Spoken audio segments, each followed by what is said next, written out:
so let's get into it. The 2024 election exposed significant tensions within communities that have historically worked together politically.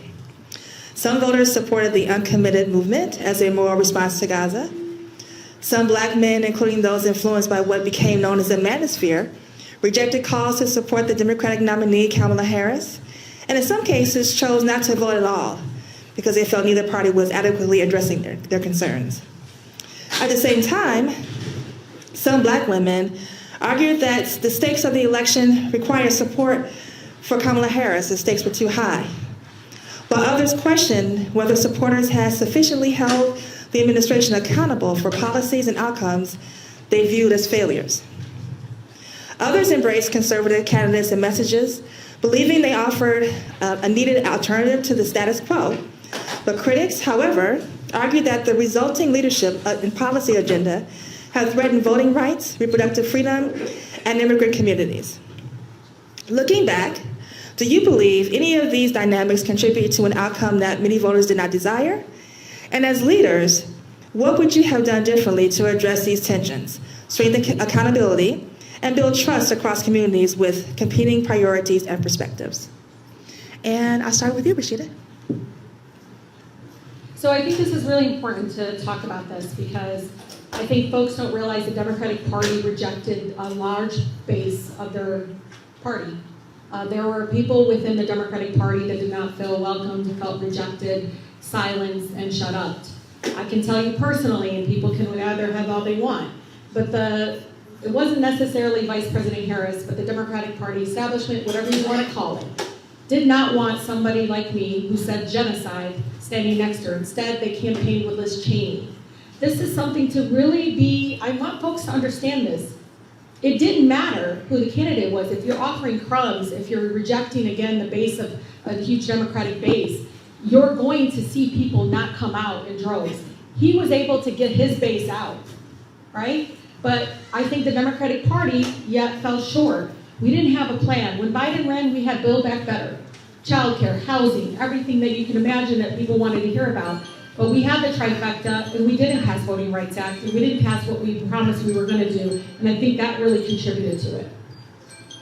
Okay. Next, we'll go to Mayor Nolan. Make sure I remember the question. I believe the Uncommitted movement played a major factor in Donald Trump winning the state of Michigan. I think it was,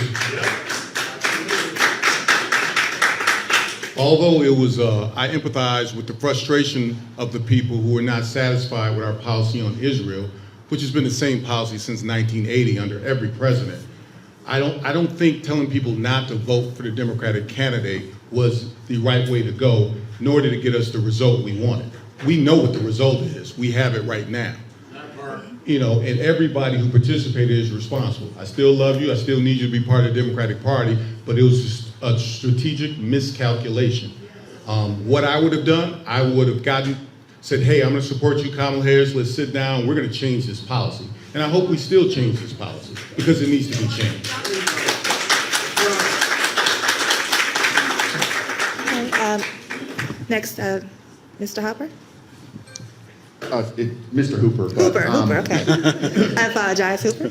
So let me be honest here.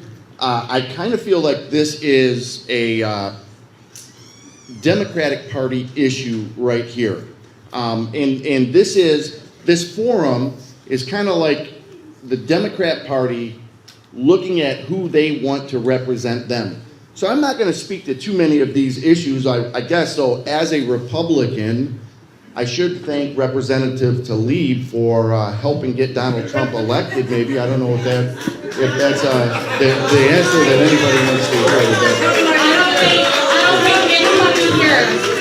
I don't think anybody here knocked as many doors as I did for the Democratic slate ticket. Yeah, no, he wasn't door knocking. Nobody up here door knocked like I did to promote the Democratic ticket. Not one person up here. I'm not joking when I tell you that this is exactly. We need to have order in the space, please. We need to have order in the space.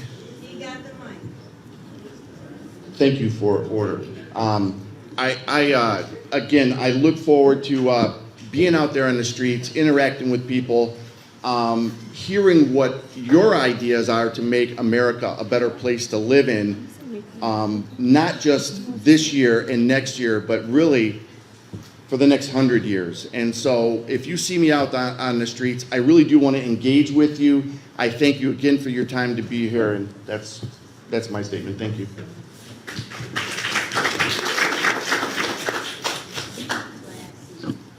"92% of black women in America got the message. That part.